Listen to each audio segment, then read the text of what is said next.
Com qual desses tipos de crentes você se identifica? Você já ouviu falar, talvez, do crente camaleão? É aquele crente que se camufla de acordo com a situação. Então, se ele está no meio de crentes, parece um crente. Se está no meio de descrentes, se comporta como um deles, de maneira que ninguém sabe se é um crente ou não. Também existe um outro tipo de crente chamado crente 007. 007 é o código do agente secreto James Bond, dos filmes de ficção.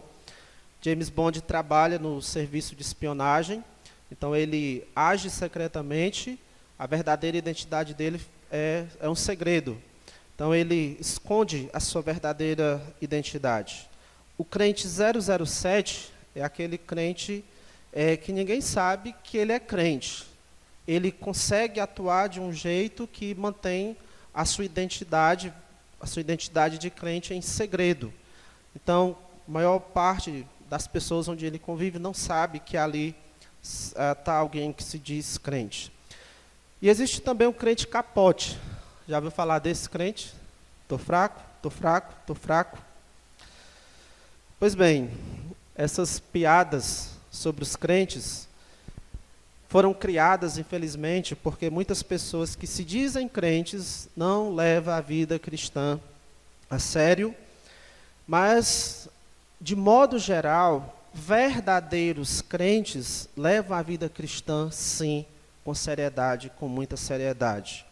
Verdadeiros crentes não se identificam com o crente camaleão, com o crente 007, nem com o crente capote, outros crentes de outras piadas. Verdadeiros crentes crescem e se tornam parecidos com Jesus Cristo. Mas eu gostaria de citar mais um tipo de crente mencionado aí nessas piadas. Eu peço licença aos que têm o nome de Raimundo. Existe nessas piadas aí o crente Raimundo. O nome é só para combinar, só para rimar. O crente Raimundo é aquele, na descrição, com um pé na igreja e um pé no mundo. Você conhece alguém que seria esse tipo de crente? Pois bem, crente com o pé na igreja e com o pé no mundo não existe. Crente com o pé na igreja e com o pé no mundo não existe. Porque não existe um muro separando a igreja do mundo, onde um crente possa andar por cima desse muro e estar numa situação confortável. Existe sim um muro que separa a igreja do mundo, mas ou você está de um lado ou está de outro. Não tem como você estar aí sobre a linha e mantendo um pé de um lado e o pé do outro. Não é possível estar em cima desse muro e estar dos dois lados ao mesmo tempo. Não. Ou você está na igreja de Jesus, ou você está no mundo de Satanás. São as duas possibilidades. Ou você está na igreja de Jesus, ou você está no mundo de Satanás. Mas nas duas coisas você não está. Abra sua Bíblia aí em 1 João, capítulo 2, e vamos ler os versículos 15 a 17. Primeira Epístola de João, capítulo 2, os versículos 15, 16 e 17. Primeira Epístola de João, capítulo 2, os versículos 15 a 17. O apóstolo João diz: Não ameis o mundo, nem as coisas que há no mundo. Se alguém amar o mundo, o amor do Pai não está nele, porque tudo que há no mundo, a concupiscência da carne, a concupiscência dos olhos e a soberba da vida, não procede do Pai, mas procede do mundo. Ora, o mundo passa, bem como a sua concupiscência. Aquele, porém, que faz a vontade de Deus, permanece eternamente. Nós vamos continuar o nosso tema, as coisas que o crente não ama. Na última vez que nós estivemos aqui em 1 João, nesse texto, nós vimos que se você é um crente, você não ama o mundo. Como João diz, não ameis o mundo. E também você não vai amar as coisas que há no mundo. Não ameis o mundo, nem as coisas que há no mundo. E lembra que quando João fala de mundo aqui, ele não está falando do mundo físico, o mundo natural, ele não está falando da criação de Deus, também não está se referindo à humanidade como um todo, mas mundo aqui e em outras partes da Bíblia se trata de um sistema de vida, um modo de viver, um estilo de vida que é contrário a Deus. É um sistema que direciona o estilo de vida das pessoas, um estilo de vida que é marcado pelo pecado, e tudo isso está debaixo do poder de Satanás. 1 João 5,19 diz: o mundo inteiro jaz no maligno. O mundo inteiro está debaixo do poder do maligno. O mundo não a criação, mas esse sistema de vida presente na criação de Deus por meio da humanidade. Então, esse mundo, esse cosmos, esse sistema regido por Satanás, adota e propaga ideias, adota e propaga teorias, crenças, filosofias, cosmovisões e tudo mais que possa influenciar tanto o pensamento como o comportamento das pessoas, com uma finalidade que é que as pessoas se mantenham afastadas de Deus e que elas se mantenham rebeldes contra Deus. Então, as coisas desse mundo, apontadas no versículo 16, a concupiscência da carne, a concupiscência dos olhos e a soberba da vida, essas coisas apelam para que as pessoas vivam de forma indiferente a Deus, e mais do que isso, que elas tenham uma atitude de rebeldia, de se opor, de ser hostil, de serem inimigas de Deus e das coisas de Deus. Porque, de fato, aquele que vive de acordo com os padrões desse mundo, se submetendo a esse sistema, é de fato um inimigo de Deus. Tiago 4,4 diz: aquele, pois, que quiser ser amigo do mundo, constitui-se, torna-se automaticamente, declara-se o inimigo de Deus. Então, por causa de tudo isso, nós podemos dizer, sem medo de errar, que você não pode viver com um pé na igreja e com um pé no mundo. Ou seus dois pés estão na igreja ou estão no mundo. Agora, um pé na igreja e um pé no mundo, isso é impossível. Ou você está na igreja de Jesus, ou você está no mundo de Satanás. Você não é capaz de viver nos dois e ficar de boas. Não. Você não é um herói ou uma heroína que você vai conseguir ao mesmo tempo estar muito bem na igreja e estar muito bem no mundo. Um grande cristão, ele não vai estar muito bem no mundo. E alguém que está muito bem no mundo não é um grande cristão. Água e óleo não se misturam. E a diferença entre os dois é bem clara, a separação entre os dois é muito clara. O crente e o mundo não se misturam. E a diferença entre os dois também é muito clara. Então, de certo modo, é fácil saber quem são os verdadeiros crentes. São aqueles que não amam, nem se misturam com o mundo. Não amam o mundo e nem se misturam com o mundo. O mundo não as pessoas, mas o sistema de vida desse mundo. Então, eu gostaria de, nessa noite, apresentar 4 razões para você que é crente não amar o mundo. 4 razões para você não amar o mundo. Primeira razão: amar a Deus e amar o mundo são 2 coisas incompatíveis. Amar a Deus e amar o mundo são 2 coisas incompatíveis, 2 coisas que não conseguem se harmonizar, 2 coisas que entram em conflito. No versículo 15 diz: não ameis o mundo nem as coisas que há no mundo. Se alguém amar o mundo, o amor do Pai não está nele. Se alguém amar o mundo, o amor do Pai não está nele. Amar a Deus e amar ao mundo, de novo, são coisas incompatíveis, são coisas que não se ajustam, não há um ponto de harmonia entre essas 2 coisas. Você não pode amar a Deus e amar ao mundo ao mesmo tempo. Isso é impossível. Coloque isso na sua cabeça. Isso é impossível. Você só pode estar de um dos 2 lados, não dos 2 ao mesmo tempo. Mas eu queria que a gente atentasse aqui nesse versículo 15. A palavra aí, amor ou amar, João diz, não ameis o mundo, né, as coisas que há no mundo. Se alguém amar o mundo, o amor do Pai não está nele. Existe mais de uma palavra no texto grego para a palavra amor, você já tem ouvido isso outras vezes. Uma dessas palavras é a palavra filéu, que vai ser traduzida aí nos nossos textos também como amor, e isso tem mais uma referência ao afeto. Então, muitas vezes é usado no contexto de amor entre familiares, amor entre amigos, mais nessa referência de afeto. E uma outra palavra, é a palavra HP, que descreve amor como fruto da vontade, amor como resultado de uma decisão, amor como resultado de uma escolha.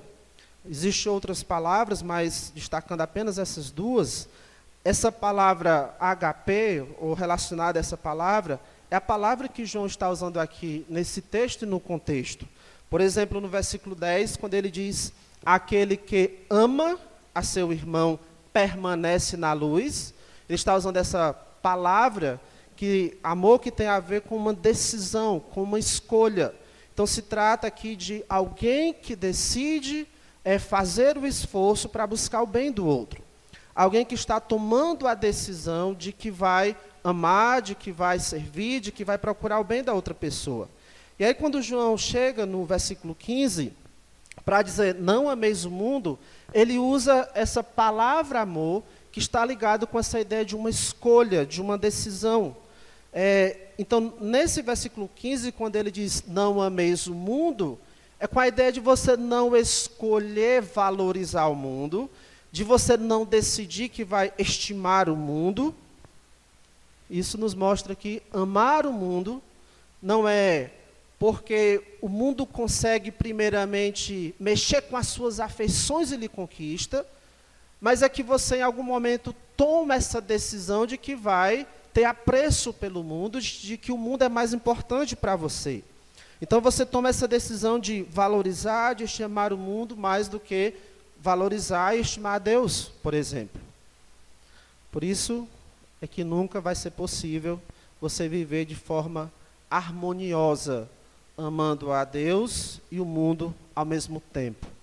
Porque você não vai conseguir valorizar e estimar a Deus no mesmo nível que você valoriza e estima o mundo, ou amar o mundo e valorizar o mundo no mesmo nível que você faria com Deus. E mesmo que você fizesse isso, se isso fosse possível no seu coração, você amar com toda sinceridade a Deus e amar com toda sinceridade o mundo, que pecado! Deus não aceita isso. Ele não divide a sua glória com ninguém. Deus não aceita essa divisão. Então, mesmo que Jesus disse sobre as riquezas, lá em Mateus capítulo 6, pode ser dito aqui sobre o mundo. Jesus disse lá em Mateus 6, versículo 24, ninguém pode servir a dois senhores. Ninguém pode servir a dois senhores. Porque ou há de aborrecer-se de um e amar ao outro, ou se devotará a um e desprezará ao outro. Não poder servir a dois senhores. Isso é algo impossível. Ou vamos amar as riquezas e servir as riquezas, amar o mundo e servir ao mundo, ou amar a Deus e servir a Deus. A ideia aqui é que você serve a quem você ama. Você vai se dedicar, você vai se devotar a quem ou ao que você de fato ama. Então, se você decidiu valorizar mais o mundo, sabe o que é que vai acontecer em relação a Deus? Você vai ter desprezo por Deus. Se no seu coração há um apreço maior ao mundo, há uma estima maior pelo mundo, no seu coração há também um desprezo por Deus. Você se aborrece com Deus e com as coisas de Deus. Escute aí o que Jesus disse, Mateus 6,24, vou ler aqui de novo. Ele diz, ninguém pode servir a dois senhores, porque ou há de aborrecer-se de um e amar ao outro, ou se devotará a um e desprezará ao outro. É impossível você manter uma harmonia no seu coração entre o mundo e Deus. Não dá.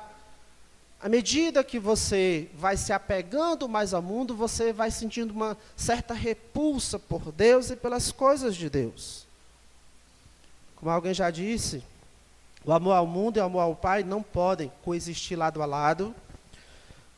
O nosso coração não está preparado para isso, não foi feito para isso, não suporta isso. Como disse também um outro comentarista, o coração do homem é estreito e não pode conter ambos os amores. O amor ao mundo sufoca o amor do Pai. Portanto, quanto mais ele prevalece, esse amor pelo mundo, mais o amor de Deus definha e decai.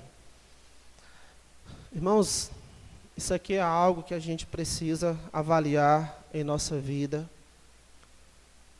Parar para fazer isso com cuidado, com sinceridade, essa avaliação de a quem realmente estimamos, a quem realmente valorizamos em nosso coração.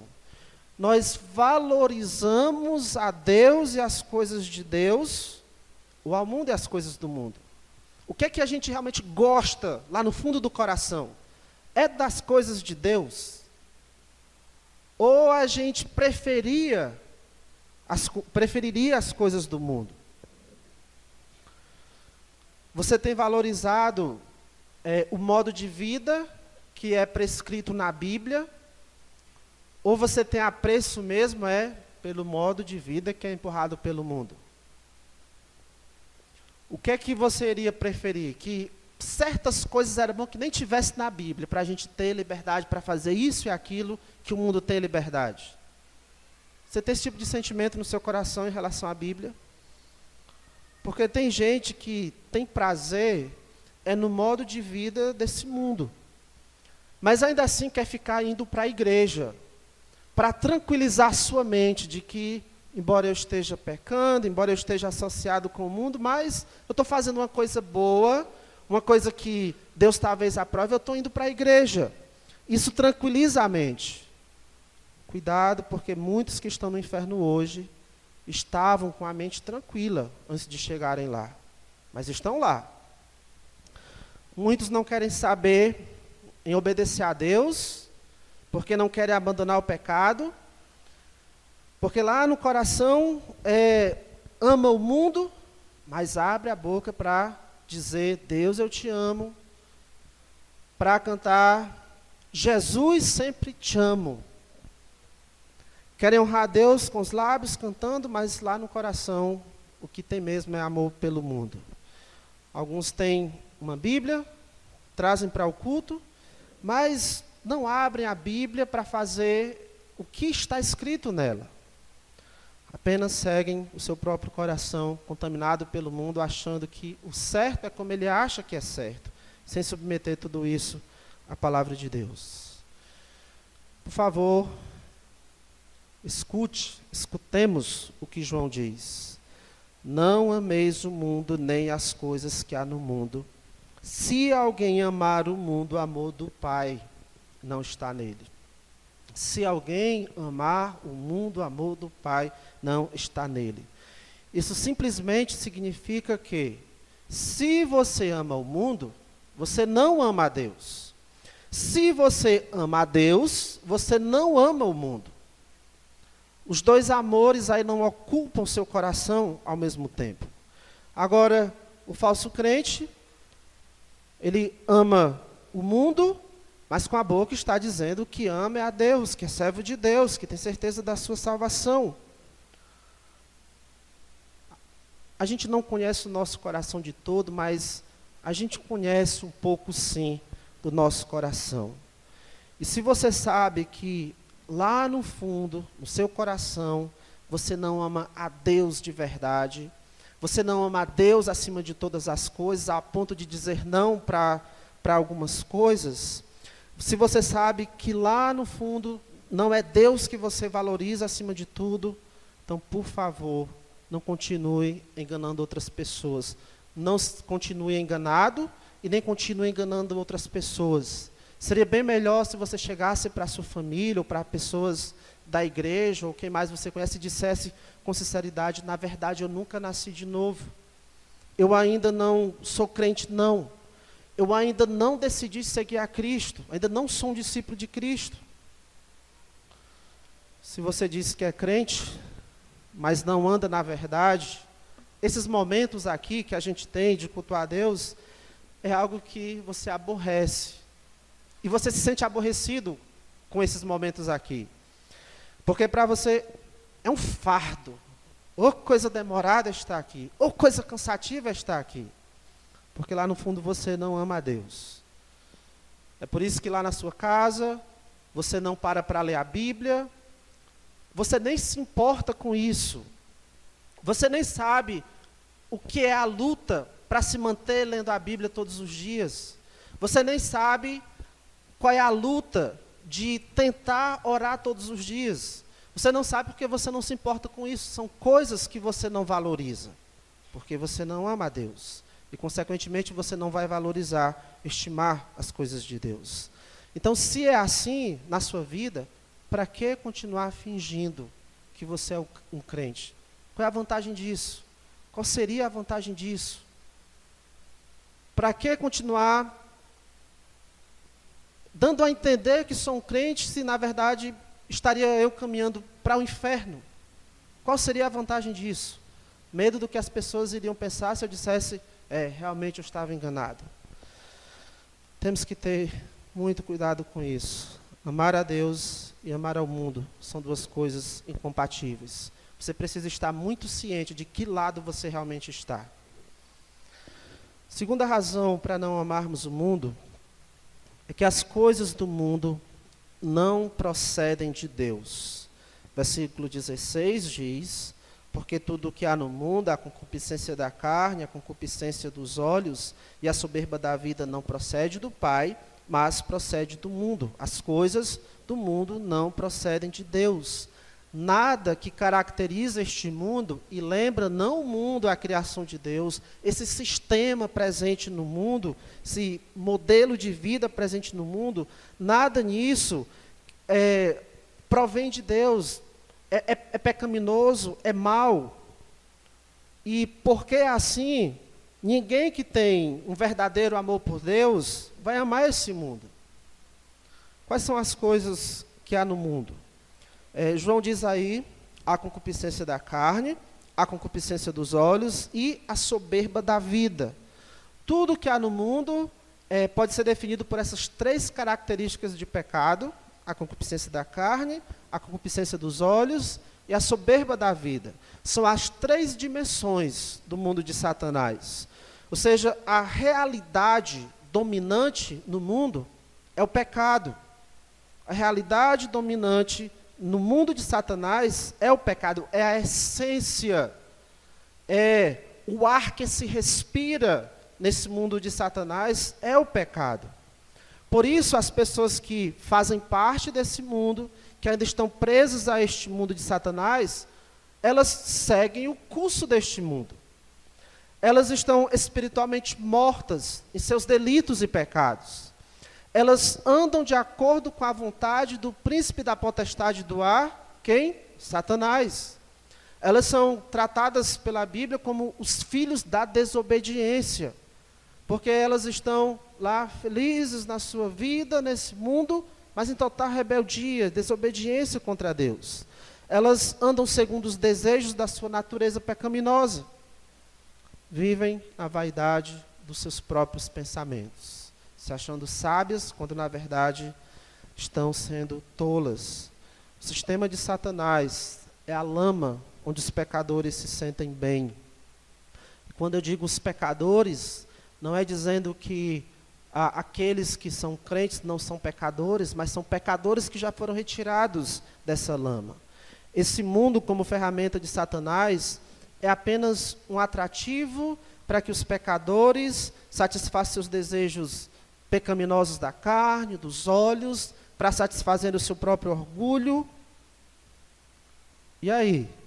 Se a essência deste mundo é isso, pecado, desejo pecaminoso da carne, desejo pecaminoso dos olhos, orgulho, como um verdadeiro crente poderia amar esse mundo?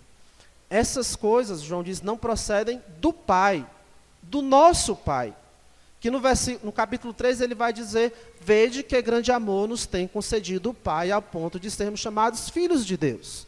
Como os filhos de Deus amariam esse mundo de Satanás, onde há pecado, pecado e pecado? Nós amaríamos mesmo as coisas do diabo? O mundo é o parque de diversão do diabo para pessoas que não se importam com Deus. Pessoal, de novo, isso é uma questão muito séria. Nós temos, a nossa postura em relação ao mundo tem que ser uma postura radical. Palavras que a gente até tem tirado do nosso vocabulário, né? Os crentes das últimas gerações têm dificuldade de usar palavras como essa, radical. Mas quando se trata do mundo, nós temos que ser radicais. Se você compreende a santidade de Deus, o quanto Deus é sério, o quanto Deus trata com seriedade o pecado, então não brinque com o mundo. Um crente sério, por exemplo, um crente sério não namora com os filhos deste mundo. Um crente sério não casa com os filhos deste mundo.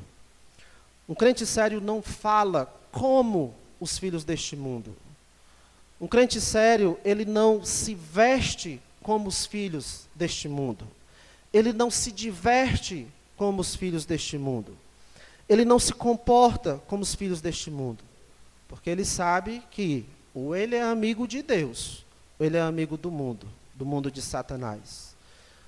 Nós não podemos fazer um passeio e estar de mãos dadas, na mão direita segurando a mão de Deus e na mão esquerda segurando a mão de Satanás. Então, abra sua Bíblia em 2 Coríntios, capítulo 6. 2 Coríntios, capítulo 6, versículos 14 e 15.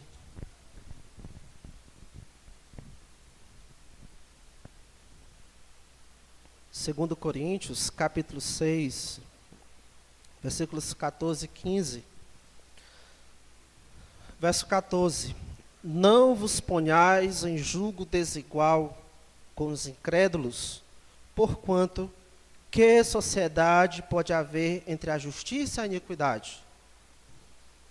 Ou que comunhão da luz com as trevas? Que harmonia entre Cristo e o maligno? Ou que união do crente com o incrédulo?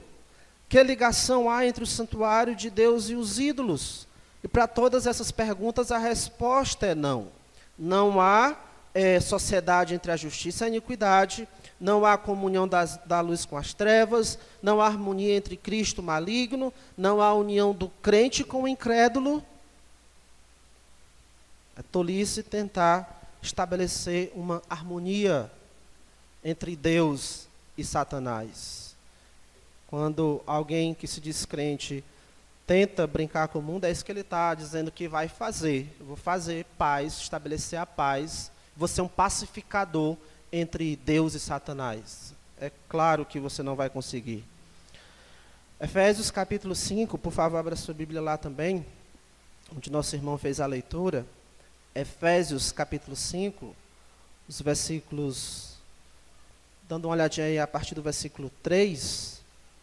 Se nós somos filhos da luz, nós temos que andar como filhos da luz. Efésios 5 e 3 diz: mas a impudicícia e toda sorte de impurezas ou cobiça, nem sequer se nomeiem entre vós como convém a santos, nem conversação torpe, nem palavras vãs ou chocarrices, coisas essas inconvenientes, antes, pelo contrário, ações de graça. Sabei, pois, isto: nenhum incontinente, que não tem domínio próprio, ou impuro, ou avarento, que é idólatra, nenhum desses tem herança no reino de Cristo e de Deus. Ninguém vos engane com palavras vãs, porque por essas coisas vem a ira de Deus sobre os filhos da desobediência. Versículo 7, portanto, não sejais participantes com eles. Estamos proibidos de ter uma vida semelhante à vida dos filhos deste mundo. Não sejais participantes com eles, pois outrora erais trevas, porém agora sois luz no Senhor, andai como filhos da luz. Versículo 11 diz: e não sejais cúmplices nas obras infrutíferas das trevas, antes, porém, reprovai-as. É preciso haver uma atitude radical em relação ao mundo, porque é para acontecer uma atitude radical em nossa vida. Mesmo que não seja uma atitude radical da noite para o dia, mas uma atitude, mesmo que não seja uma mudança radical da noite para o dia, mas uma mudança radical que vai se construindo com o tempo. Não podemos viver como filhos das trevas. E o diabo vai chegar para você e vai oferecer o mundo dele, e não é de graça, claro.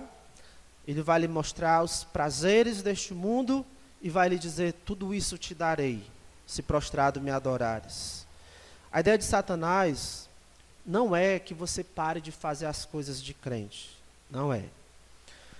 Se você estiver no mundo no sábado e puder estar na igreja no domingo, aí é que ele acha bom. Por exemplo, quando Abraão fez o bezerro de ouro lá para o povo de Israel, né, Moisés estava lá no monte conversando com Deus, e o povo pressionou Arão para que ele providenciasse algum deus lá para eles adorarem. Ele fez um bezerro de ouro e disse: ó, está aqui os deuses que tiraram vocês do Egito, amanhã serviremos ao Senhor, amanhã será festa ao Senhor. É isso que Satanás quer que você coloque na sua cabeça, que está tudo bem você viver no mundo, desde que você continue vindo para a igreja.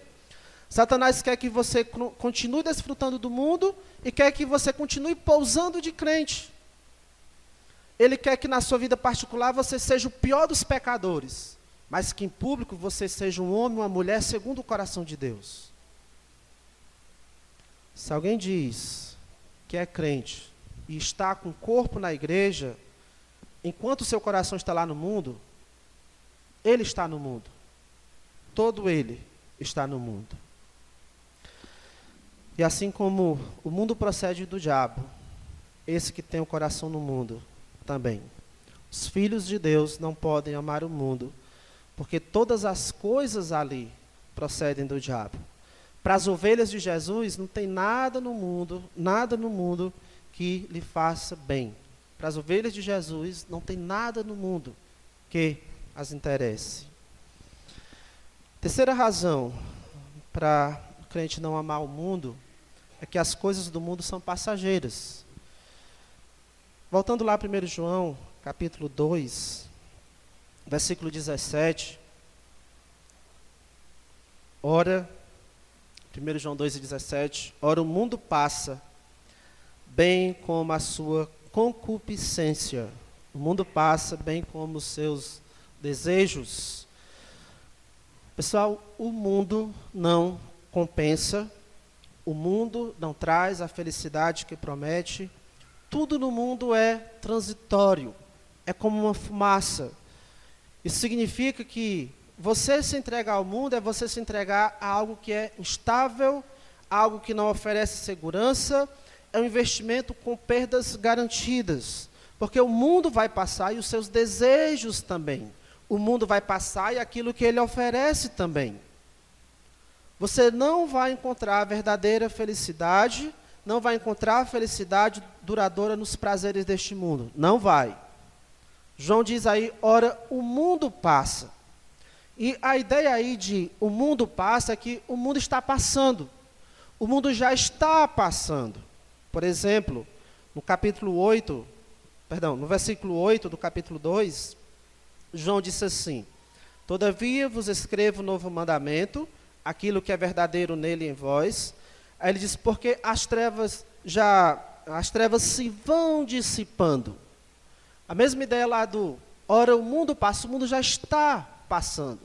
À medida que a luz do sol vai chegando no início do dia, as trevas da noite elas vão já sumindo. Essa é a ideia aqui, que o mundo já está passando. Esse mundo caído, esse mundo em que os seus valores são corrompidos pelo pecado, já está num processo de sumir, já está num processo de desintegração. Esse mundo passa, não somente porque geração e geração muda, esse mundo vai se tornando cada vez pior, mas ele está dissipando, ele está evaporando, está se acabando aos poucos. Isso porque esse mundo está debaixo da ira e do juízo de Deus. 1 Coríntios 7,31 diz, porque a aparência deste mundo passa. Além disso, irmãos, esse mundo de Satanás, além de ele já estar passando, ele tem os dias contados. Nós não sabemos quantos, mas na agenda de Deus, os dias desse mundo, desse sistema, já está com os dias contados.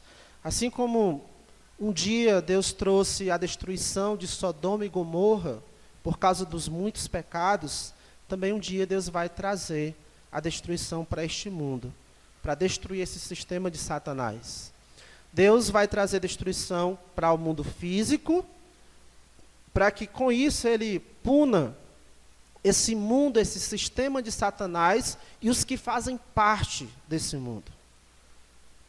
Deus vai trazer punição, destruição ao mundo físico, à sua criação, para que com isso ele puna esse sistema e as pessoas que fazem parte desse sistema de Satanás. Abra sua Bíblia aí em 2 Tessalonicenses, capítulo 1. 2 Tessalonicenses, capítulo 1, a partir do verso 6. Segunda Epístola aos Tessalonicenses, capítulo 1, versículo 6, diz: se de fato é justo para com Deus que Ele dê em paga tribulação aos que vos atribulam, e a vós outros que sois atribulados, alívio juntamente conosco, quando do céu se manifestar o Senhor Jesus com os anjos do seu poder. Olha o que vai acontecer quando Jesus se manifestar do céu com os anjos do seu poder, versículo 8, em chama de fogo, tomando vingança contra os que não conhecem a Deus e contra os que não obedecem ao Evangelho do nosso Senhor Jesus Cristo. E o que é que vai acontecer com essas pessoas que não obedecem a Deus e ao Evangelho de Jesus Cristo? O que é que vai acontecer com essas pessoas quando Jesus voltar? Verso 9. Estes sofrerão penalidade de eterna destruição, banidos da face do Senhor e da glória do seu poder, quando vier para ser glorificado nos seus santos e ser admirado em todos os que creram naquele dia. Esse mundo está em processo de destruição e um dia isso vai ser acelerado por Deus. O mundo está passando, mas um dia esse passar do mundo vai ser acelerado por Deus. Deus vai colocar lá na velocidade 2, ou 3, ou 4, não sei. Mas Deus ele vai agir no período que a Bíblia chama de tribulação. E nesse período haverá guerras, pobreza, fome, doenças. Você pode pensar, mas isso não existe já? Mas multiplicado, bem mais intenso do que o que existe hoje. Vai haver desastres naturais, muitas mortes de uma vez só, escuridão, pragas, úlceras, escassez de água potável, chuvas de pedra e fogo, intenso calor, dor, muita dor, terremotos destruidores e outras coisas mais. Apocalipse 6 a 19. E ai daquele que fizer parte desse sistema de Satanás, quando Deus acelerar esse passar do mundo. Deus trará destruição a esse mundo físico para punir esse mundo pecaminoso de Satanás. Irmãos, essas palavras nos trazem uma advertência. Nos adverte para nós não colocarmos o nosso coração nisso que está debaixo da ira de Deus, nesse mundo que é ameaçado pela ira de Deus. Mas essas palavras, elas também nos trazem um conforto, porque elas nos conscientizam de que um dia o mundo há de passar, de que um dia esse mundo que é uma opressão contra nós, que faz pressão contra nós, um dia esse mundo não vai existir mais, não vai ter mais aquela pressão contra a nossa busca pela santidade. Os verdadeiros crentes lutam contra esse mundo, sabem da dificuldade que é por causa dessa pressão do mundo, das tentações, de tantas coisas que o mundo quer impor sobre nós. E pense numa época em que não vai ter mais isso, esse mundo pecaminoso contra nós. Pois bem, esse mundo vai passar quando Deus aumentar lá a velocidade. E claro, para a igreja de Jesus Cristo, nós vamos ser tirados daqui ainda antes disso. Mas o fato é que um dia o mundo ele vai passar completamente. E somente os que fazem parte do reino de Deus é que vão permanecer em um novo céu e uma nova terra, nos quais habita a justiça. Isso nos leva para a nossa última razão pela qual o crente não pode amar o mundo. Somente quem faz a vontade de Deus permanece eternamente. Somente quem faz a vontade de Deus permanece eternamente. Voltando ao nosso texto em 1 João 2, versículo 17. Ora, o mundo passa, bem como a sua concupiscência. Aquele, porém, que faz a vontade de Deus permanece eternamente. Aquele, porém, que faz a vontade de Deus permanece eternamente. O contraste de João aqui é que o mundo está passando.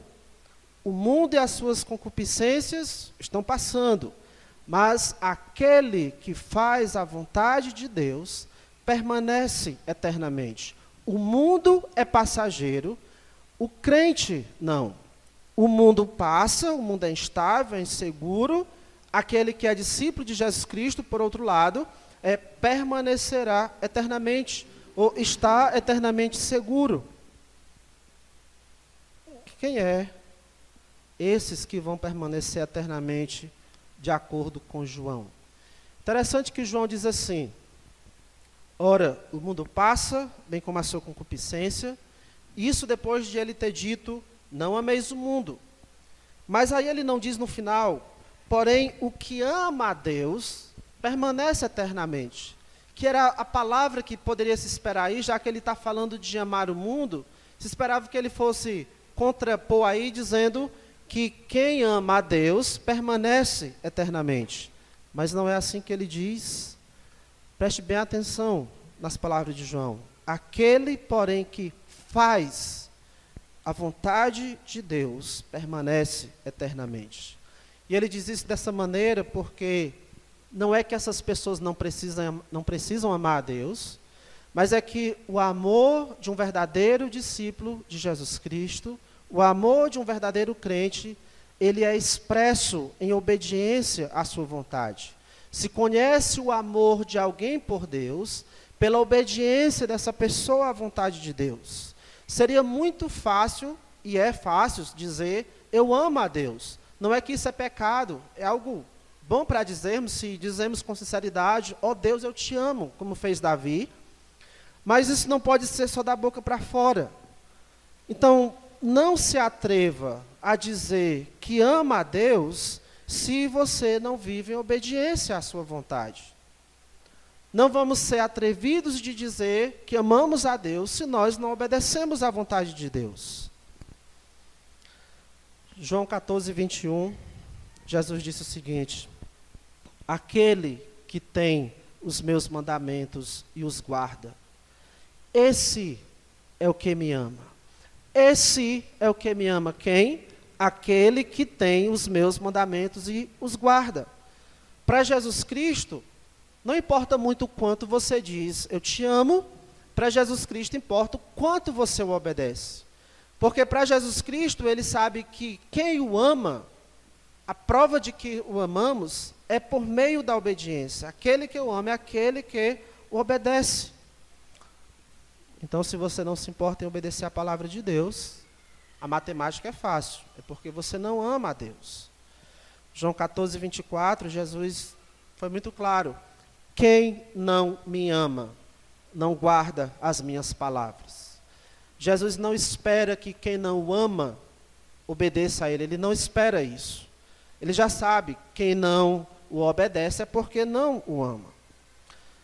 Então, se isso é desse jeito, como Jesus diz, e é, se eu não obedeço a Deus, se eu não obedeço à vontade de Deus, os mandamentos de Deus, para que eu tentar ficar me convencendo de que eu sou um crente? Qual é a razão disso? Se eu não faço a vontade de Deus, qual é a razão de eu querer ficar me convencendo e convencendo outras pessoas de que eu sou um crente? Não importa eu dizer que sou crente, que eu tenho certeza da minha salvação, que eu sou crente há tantos e tantos anos, isso não importa se eu não obedeço a palavra de Deus. Porque se eu não obedeço a palavra de Deus, eu posso permanecer 40 anos na igreja bíblica de Jijoca, eu não vou permanecer eternamente. Aquele que faz a vontade de Deus, permanece eternamente.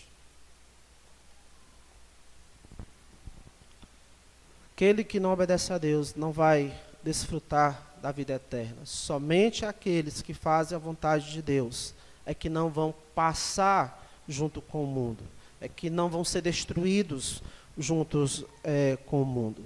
Somente aqueles que obedecem a Deus, como expressão do amor, esses é que vão permanecer para sempre. Então, essa pergunta aqui ela é fácil de responder. Quem são as únicas pessoas que vão entrar no reino de Deus? Quem são as pessoas que vão entrar no reino de Deus? Quem? Essa pergunta é fácil de responder. Jesus Cristo respondeu essa pergunta, né? Não foi feita, mas ele já deu a resposta antes de ser feita a pergunta. Lá em Mateus 7, 21, ele diz, nem todo o que me diz, Senhor, Senhor, entrará no reino dos céus. Então, quem? Mas aquele que faz a vontade de Deus que está nos céus. O mesmo pensamento de João aqui. Aquele que faz a vontade de Deus permanece eternamente. Vai entrar no reino dos céus aquele que faz a vontade de Deus que está nos céus. As palavras de Jesus e de João aqui não é ensinando salvação pela obediência, não é que por você obedecer você vai ser salvo, mas é que os salvos é certo que obedecerão. Eles farão a vontade do Pai.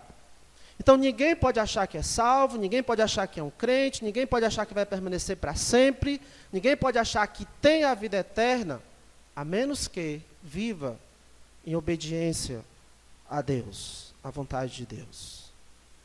O oposto do amor ao mundo é o amor a Deus, e esse amor é expresso pela obediência.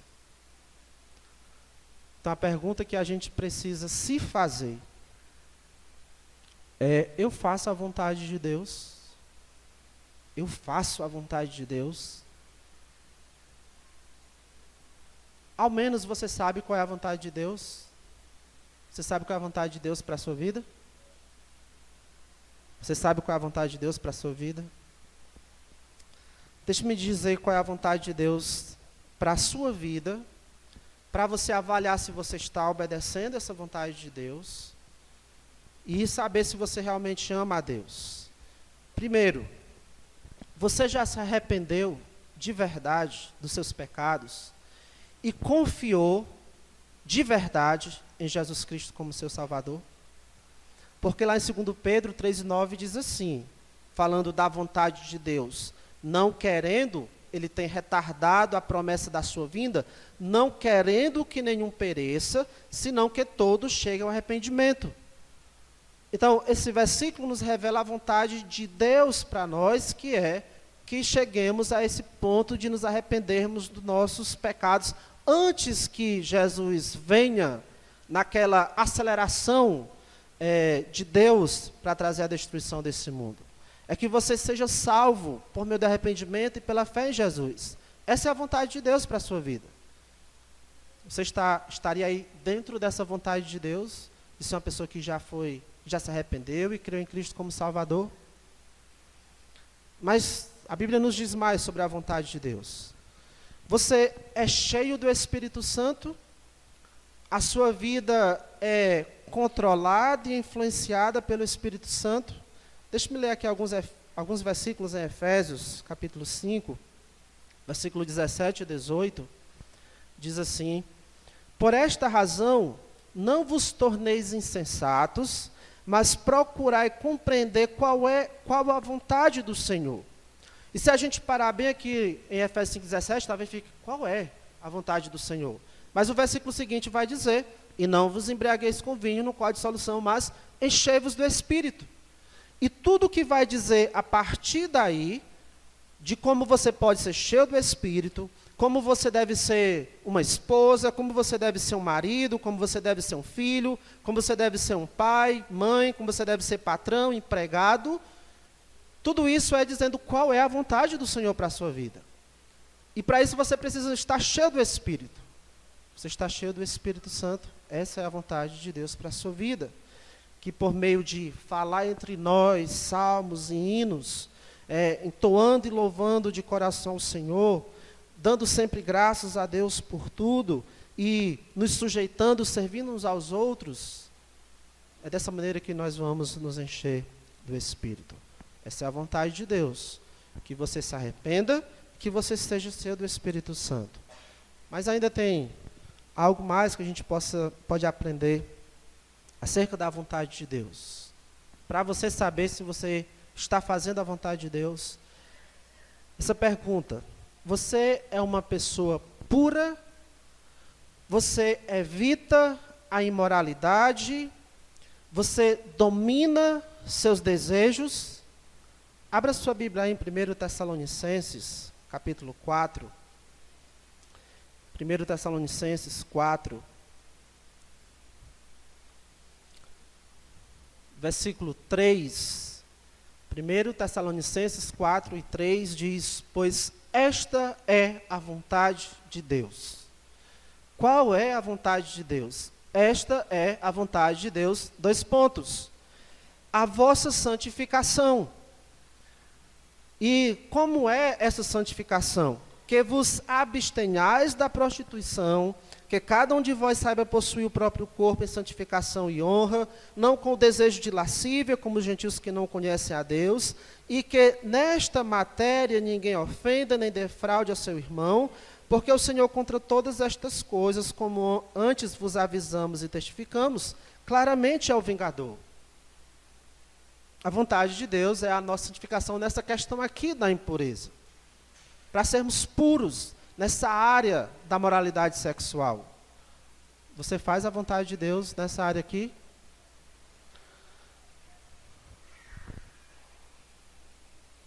Uma outra pergunta para você avaliar se você faz a vontade de Deus. Você tem um bom testemunho com as pessoas lá de fora? Você tem um bom testemunho lá fora? Só escute aqui alguns versículos que eu vou ler em 1 Pedro. Ele diz o seguinte, capítulo 2, versículo 11. Amados, exorto-vos como a peregrinos e forasteiros que sois, a vos absterdes das paixões carnais que fazem guerra contra a alma, mantendo exemplar o vosso procedimento no meio dos gentios, para que naquilo que falam contra vós outros como de malfeitores, observando-vos em vossas boas obras, glorifiquem a Deus no dia da visitação. Porque assim, versículo 15, assim é a vontade de Deus, que pela prática do bem façais emudecer, calar a ignorância dos insensatos. Você viver de tal maneira que não dê motivos justos para as pessoas falarem de você. Esta é a vontade de Deus, Pedro está dizendo aqui. E ainda, você está pronto mesmo para sofrer por causa de Cristo? Você vai sofrer, talvez sofra, como a gente viu ontem na mocidade. Você vai sofrer por escolhas erradas que você faz, por ter dito coisas que não deveriam, mas não é qualquer sofrimento que agrada a Deus. que glorifica a Deus. Mas esse aqui, quando nós sofremos por causa de Cristo. Em 1 Pedro 4,19 diz: por isso também os que sofrem segundo a vontade de Deus, encomendem a sua alma ao Criador na prática do bem. E o contexto vai falar de você estar sofrendo por causa de Cristo. Então, essa é a vontade de Deus, que você se arrependa, que você seja cheio do Espírito, que você seja uma pessoa pura, que você tenha um bom testemunho como crente lá fora, que você esteja pronto a sofrer por causa de Cristo. Você tem feito a vontade de Deus? Você pode demonstrar amor por Deus nessas áreas aqui? Lembra, somente aqueles que fazem a vontade de Deus não passarão junto com o mundo, somente aqueles que fazem a vontade de Deus permanecem eternamente. Muito bem. Lá no início eu perguntei se você conhecia aquele tipo de crente que tem um pé na igreja e um pé no mundo. E como eu disse, não existe esse tipo de crente. Mas, se você acha que é esse tipo de crente, na verdade você ainda precisa conhecer a Cristo como seu Salvador. Se você acha que é esse crente, não, eu sou sim esse crente, eu vivo lá no mundo, mas eu sou crente. Isso não é possível. Então, se você tem isso na sua mente, você, na verdade, ainda precisa conhecer Cristo como seu Salvador. Você precisa se arrepender dos seus pecados, clamar pelo perdão de Deus, clamar pela salvação de Deus, para que Ele, então, lhe tire do império das trevas, que é o mundo. E aí, quando você fizer isso, quando você invocar o nome do Senhor e Ele lhe salvar, Jesus vai pegar você com seus 2 pés e lhe colocar dentro da igreja. Não desse prédio aqui, mas na vida, em um estilo de vida de um verdadeiro discípulo de Jesus Cristo. E aí, como um crente de verdade, você não vai amar esse mundo, nem as coisas que há no mundo de Satanás. Você vai amar a Deus e demonstrar isso por meio da obediência. Oremos. Bondoso Deus, obrigado, meu Pai, pela Tua palavra, ela ser tão direto, ó Deus, aos nossos corações. Por ela ser confrontadora e ser também confortadora. Por ela ferir os nossos corações, mas também trazer o consolo e a cura. Porque é ela que nos confronta, mas é também ela que nos anima, ó Deus. Ela que nos entristece, nos mostrando onde temos pecado, mas é ela também que nos alegra e nos anima, para que a gente passe a agir de maneira diferente. Ó Deus, o Senhor conhece o coração de cada um de nós. Nos transforma, ó Deus, conforme cada um necessita, seja de salvação, seja de santificação, de edificação, de consolação. Nos transforma, ó Deus, por meio da Tua palavra. Que o Senhor, ó Deus, seja o nosso maior amor, aquele que mais estimamos, que mais valorizamos. Ó Deus, que o Senhor seja a pérola de grande valor em nosso coração. Em nome de Cristo. Amém.